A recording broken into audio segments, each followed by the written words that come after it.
Reality of Kolar gold field. साल 1871 था। British सेना के एक सेवानिवृत्त आयरिश सैनिक माइकल फिट्जगेरल्ड लावल ने बेंगलो छावनी को अपना घर बना लिया था।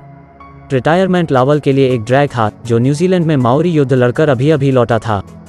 हालांकि उन्हें सेवानिवृत्ति के बाद इसे बड़ा बनाने की उम्मीद थी, लेकिन लावल ने अपना अधिकांश समय पढ़ने में बिताया और 1804 एशियाटिक जर्नल के एक 4 पृष्ठ के लेख ने लावल को एक यात्रा पर स्थापित किया, जिसने अंततः दुनिया की दूसरी सबसे गहरी सोने की खान कोलार गोल्ड फील्ड्स को जन्म दिया।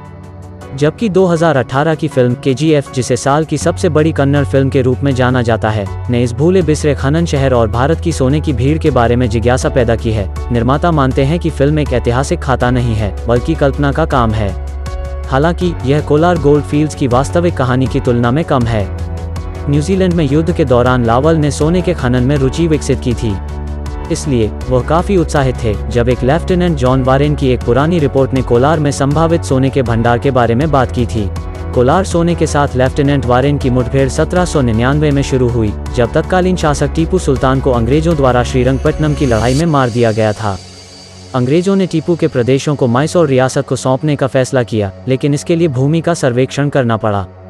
वारेन, जो उस समय महामहिम की 33वीं पैदल रेजिमेंट में सेवारत थे, को इस कार्य के लिए कोलार बुलाया गया।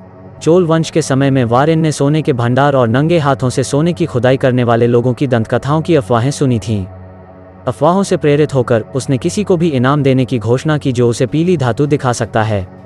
जल्द ही ग्रामीण मिट्टी से भरी बैलगाड़ियों के साथ उनके सामने आए, जिन्हें उन्होंने अधिकारी के सामने सोने के पाउडर को अलग करने के लिए धोया।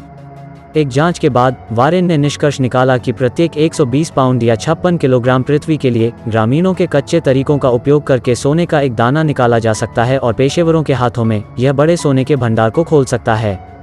क्या हमें अभी भी इस विश्वास के लिए कल्पना करनी चाहिए कि सोना केवल एक संकीर्ण क्षेत्र में होता है? मारीकोप्पम के पास जमीन के नीचे की सोने की नसें बहुत आगे तक क्यों नहीं फैल सकती? उसने लिखा।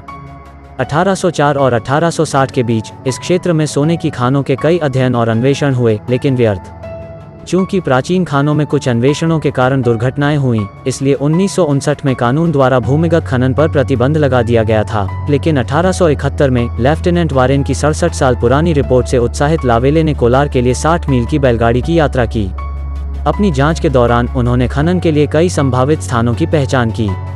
दूसरों के विपरीत वह सोने के भंडार के निशान खोजने में सक्षम था। 2 साल से अधिक के शोध के बाद 1873 में उन्होंने महाराजा की सरकार को पत्र लिखकर मेरा लाइसेंस मांगा। सरकारी अधिकारियों, जो मानते थे कि सोने की खोज व्यवहार्य नहीं थी, ने उन्हें केवल कोयले की खान की अनुमति दी, लेकिन लेवेल ने सोने के भंडार की खोज पर जोर दिया। क्या मुझे अपनी खोज में सफल होना चाहिए? यह सरकार के लिए सबसे बड़ा मूल्य होगा। अगर मैं असफल हो जाता हूं, तो सरकार को कुछ भी खर्च नहीं करना पड़ेगा, क्योंकि मुझे केवल मेरा अधिकार चाहिए। उन्होंने मुख्य आयुक्त मैसूर और कूर्ग को लिखे पत्र में लिखा। 2 फरवरी 1875 को कोलार में खदान को 20 साल का पट्टा हासिल करने वाले लावेले ने भारत में आधुनिक खनन के युग की शुरुआत की। लेकिन एक खनिक से ज्यादा लावल सोने की भीड़ का पोस्टर बॉय था। लावल अमीर नहीं था, जिसने सोने के भंडार का पता लगाने की उसकी क्षमताओं को सीमित कर दिया। लेकिन सोने के क्षेत्र और खनन के खतरनाक जुआ बनाने की उनकी दृष्टि जल्द ही एफिल पेनी के उपन्यास लिविंग डेंजरसली का आधार बन गई। इसने उन्हें एक लोकप्रिय व्यक्ति बना दिया, भले ही उनकी बचत कम हो रही थी। लेकिन 1877 तक युवा उद्यमी अपने व्यवसाय को और आगे बढ़ाने में असमर्थ था और धन जुटाने के लिए बेताब था। लेकिन उनकी लोकप्रियता के कारण एक अन्य सैन्यकर्मी बेंगलो में मद्रास स्टाफ कोर के मेजर जनरल बेरेस्फोर्ड का समर्थन प्राप्त हुआ। उन्होंने 3 अन्य लोगों के साथ मैकेंजी, सर विलियम और कर्नल विलियम अर्बुथनॉट ने कई अन्य सैन्य अधिकारियों के साथ एक सिंडिकेट बनाया, जिसे द कोलर कंसेशनरीज कंपनी लिमिटेड।